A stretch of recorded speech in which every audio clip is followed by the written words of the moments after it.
Today's documentary, The Secret Fortune of Ronald Read, the janitor who built millions. He was the man who pumped your gas, the quiet figure who swept the floors, a fixture of the town, seen but never truly known. And when Ronald James Read of Brattleboro, Vermont, passed away in June of 2014 at the age of 92, his friends and neighbors prepared to say goodbye to a simple man who had lived a simple life. But then, his last will and testament was opened. The town, the state, and soon the entire nation would be stunned. The humble gas station attendant and janitor had quietly amassed a fortune exceeding $8 million. How?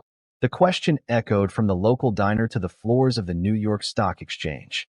How could a man who drove a second-hand Toyota Yaris, who held his coat together with safety pins, who chopped his own firewood well into his 90s, have built a portfolio that dwarfed the retirement savings of most corporate CEOs? This is not a story of a lottery win, a lucky inheritance, or a Silicon Valley windfall. This is the story of Ronald Read, the frugal professor of patience, whose classroom was a small-town life, and whose lesson was one of profound, almost secret power. The stage for this quiet drama was Brattleboro, a historic town nestled in the Connecticut River Valley of southern Vermont. Here, Ronald Read was born on October 23, 1921, into a world still reeling from the Great War and on a collision course with the Great Depression. He was the first in his family to graduate from high school, from Brattleboro High School in 1940, but higher education was not an option. The world needed soldiers, not students. So, like millions of young American men, Ronald Read answered the call. He enlisted in the United States Army and served in North Africa and Italy during the ferocious campaigns of World War II. He worked as a mechanic, keeping the vital machinery of war moving. It was a formative experience of discipline, resourcefulness, and survival. He saw the world, not as a tourist, but as a participant in its most brutal conflict. And when he returned home in 1945, he carried with him the quiet humility of the greatest generation and a profound aversion to waste. Life itself was a precious commodity not to be squandered. Ronald Read returned to Brattleboro and stepped into a life of unassuming, steady work. For 25 years, he served as a pump attendant and mechanic at a local service station. He wore the uniform of blue-collar America, the simple work shirt, the hands stained with grease. He was the man who checked your oil with a kind word, who filled your tank with care. When that station closed, he didn't seek a grand new career. He took a job as a janitor at the local J.C. Penney department store. He pushed a broom, emptied trash bins, and maintained the floors until his retirement. This was his public identity, a diligent, quiet worker. He lived in a small, modest house he had bought for $12,000. He heated his home with a wood stove, chopping the logs himself from his own land. His wardrobe was an anthology of frayed flannel and worn-out sweaters. He was famous, in his own circle, for his thrift. He would park blocks away to avoid a parking meter fee. He patched his clothes until they were more patched than original fabric.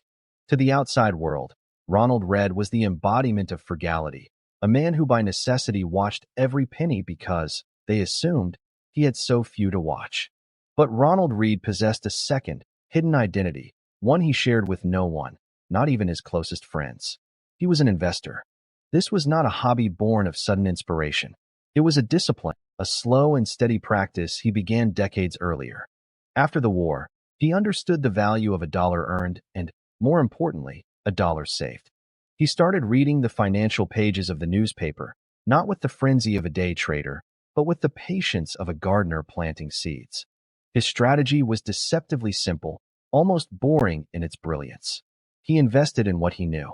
He looked at the world around him, the products on the shelves of the very store he cleaned, the brands that had been in American homes for generations, and he put his faith in them. He bought shares in blue-chip, dividend-paying giants, Procter & Gamble, the maker of soaps and detergents, Johnson & Johnson, the name behind bandages and baby powder, J.M. Smucker, the jelly on the breakfast table, and the stocks of solid, essential utilities. He wasn't chasing the next hot tech stock or a speculative biotech gamble.